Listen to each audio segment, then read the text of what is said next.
Hellboy the Crooked Man is a 2024 American film directed by Brian Taylor and stars Jack Kesy, Jefferson White, and Adeline Rudolph.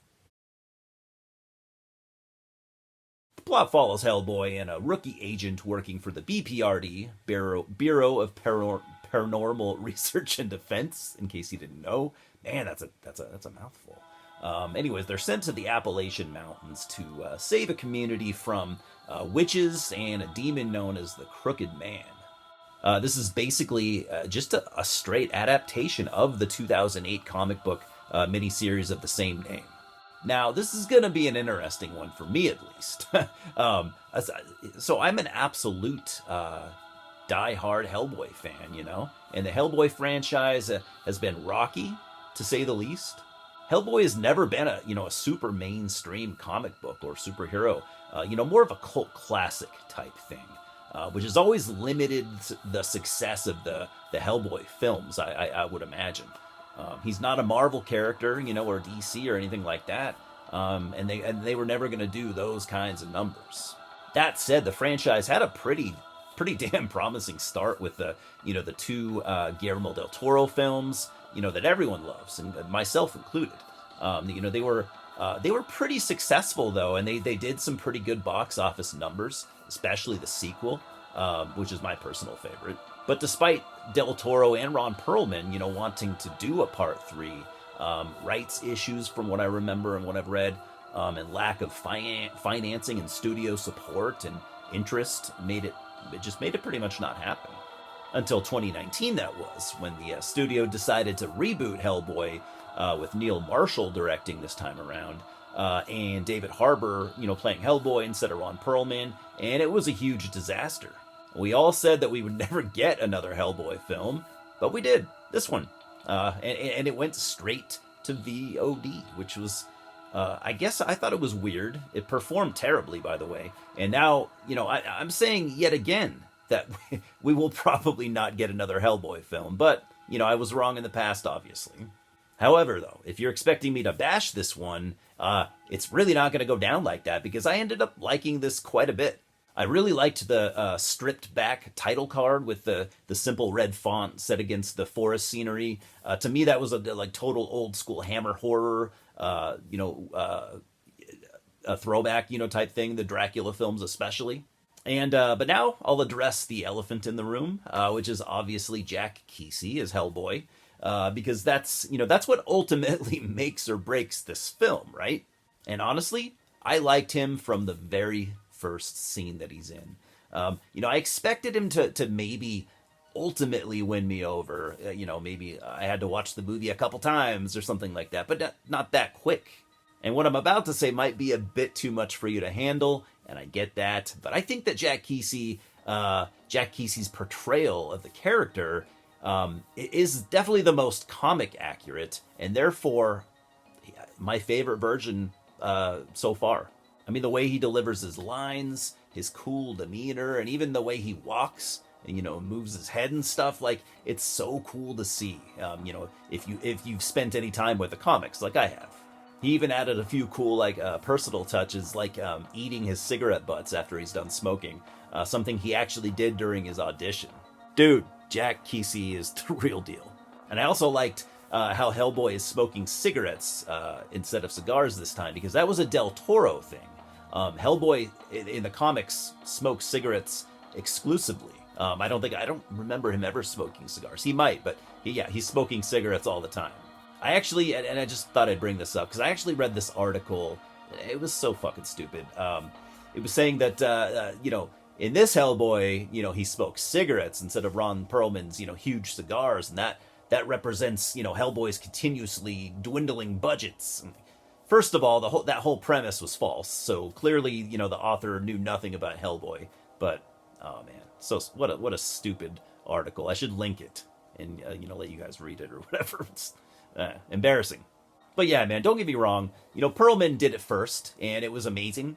His version of Hellboy, though, was kind of like his personal interpretation, though. It wasn't super comic accurate. It really wasn't. And I have seen people criticize Hellboy's look here, finding flaws in the makeup and prosthetics or whatever. And I get that, but I think it looks great. But I'll admit that I'm not as detail oriented as some people. I didn't put it under a goddamn microscope. I didn't like watch the movie in slow motion or anything. I think it looked really good.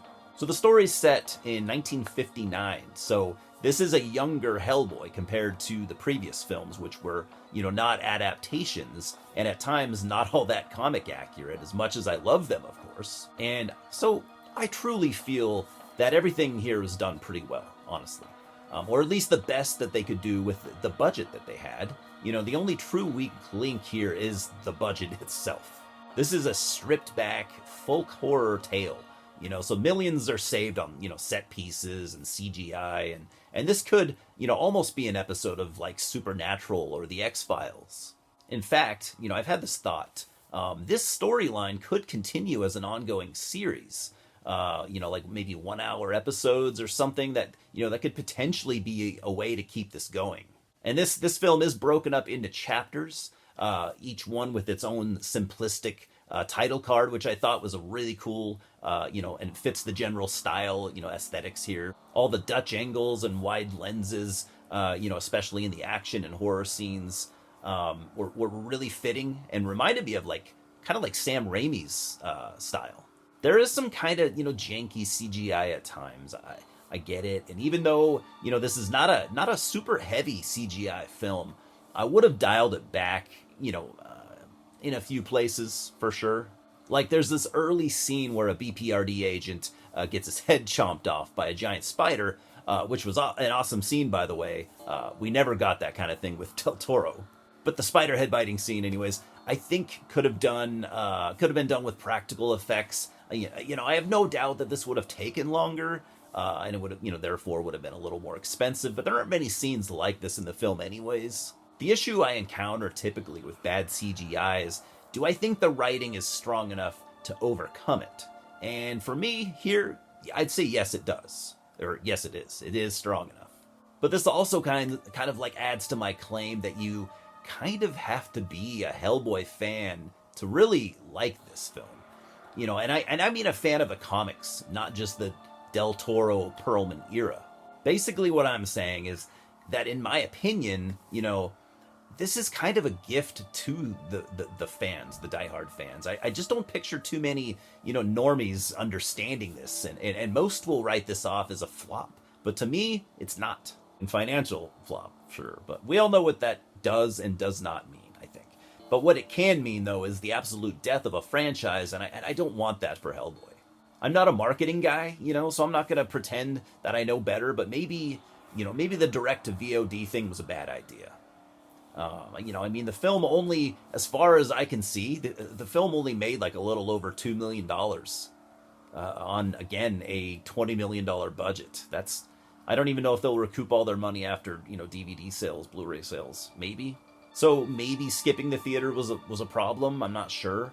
But I actually do have a theory. I think that at this point, a film like this will only appeal to hardcore Hellboy fans. And I personally wasn't going to pay $20 to watch this at home. I just wasn't. I felt bad for not supporting it at the time. I really did. But I had already made up my mind that I was going to buy the physical release anyways for the same price. So, and I stand by that decision. Anyways, I've seen people criticize the acting here also. I've seen people criticize everything. But the acting, and I actually disagree with that completely. Full on. I think everyone pulls their weight. Both leads and minor characters. In fact, I actually think some of the minor characters are the best. So yeah, man, I liked this. I liked it quite a bit, and I think I've presented a pretty good case as to why. So I've given Hellboy the Crooked Man a 6 out of 10. Could have been better, sure. Could have been a little better, but it could have been a lot worse. And I think a lot of people seem to not get that. Hellboy is definitely the ultimate underdog, I think, when it comes to comic book movies. But I hope people continue to, fight for more Hellboy movies because, we need them. Cheers, guys. I'll see you at the multiplex.